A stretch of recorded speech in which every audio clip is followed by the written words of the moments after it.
दोस्तों नमस्कार, आदाब, सत श्री अकाल। मैं जब बच्चा था भूतों से बहुत डरता था। चलो आपको आज उसी डर की कहानी सुनाता हूँ। डर, जो डर ऐसा होता है कि हमें घबराने पर, कांपने में मजबूर कर देता है। मैं अपने एक दोस्त की बहन की सगाई में गया था, मेरे घर से गांव से 3 किलोमीटर दूर। पूरे दिन सगाई में रहा। सगाई ख़त्म होते होते रात हो गई। फिर खाना पीना खाते खाते और रात हो गई। 11 साढ़े 11 बज गई। मैंने उन लोगों से कहा भाई अब मुझे घर जाने दो। उन्होंने बहुत रोकने की कोशिश की लेकिन मैं रुका नहीं। पता नहीं क्यों, मैं घर जाना ही चाहता था। वो दिन भी कुछ ऐसा ही था, अंधेरी रात, और उन लोगों ने मुझे विदा कर दिया। भाई नहीं मान रहे हो, रुकना नहीं चाहते तो जाओ, ठीक है।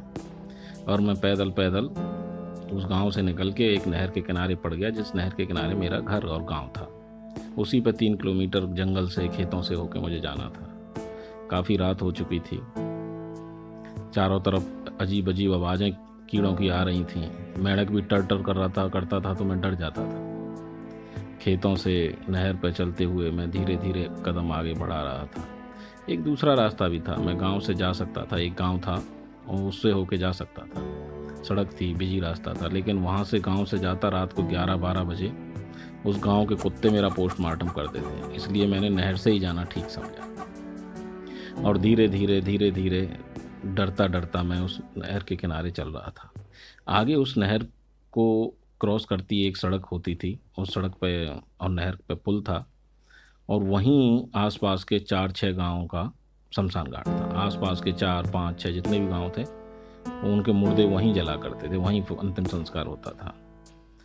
तो शमशान घाट था। सुबह भी मैं वहीं से आया था, लेकिन दिन था, लोग आ जा रहे थे, कोई प्रॉब्लम नहीं थी। लेकिन रात को उधर से जाते हुए, और वहाँ अक्सर चिताएं दहकती रहती थी।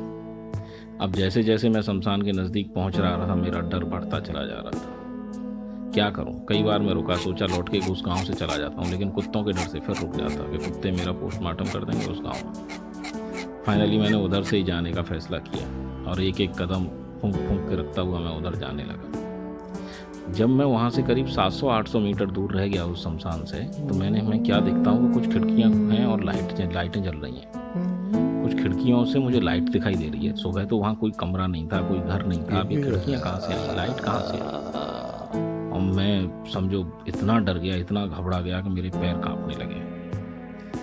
वहाँ सुबह तो कुछ था नहीं, अब ये कमरा, घर, लाइटें, खिड़की, ये सब कहाँ से आ गया? घर, कमरा मुझे कुछ नहीं दिख रहा था, केवल कुछ खिड़कियाँ दिख रही थी जिनमें लाइटें जल रही थी। अब मैं क्या करूँ? थोड़ी देर रुका मेरा, फिर मैंने फैसला किया कि चलते हैं धीरे धीरे। और एक एक कदम 50-50 किलो का मेरा आगे बढ़ता ही नहीं था कदम। जय हनुमान ज्ञान गुण सागर, जय कपीसति लोक उजागर रटता हुआ मैं धीरे धीरे आगे बढ़ रहा था।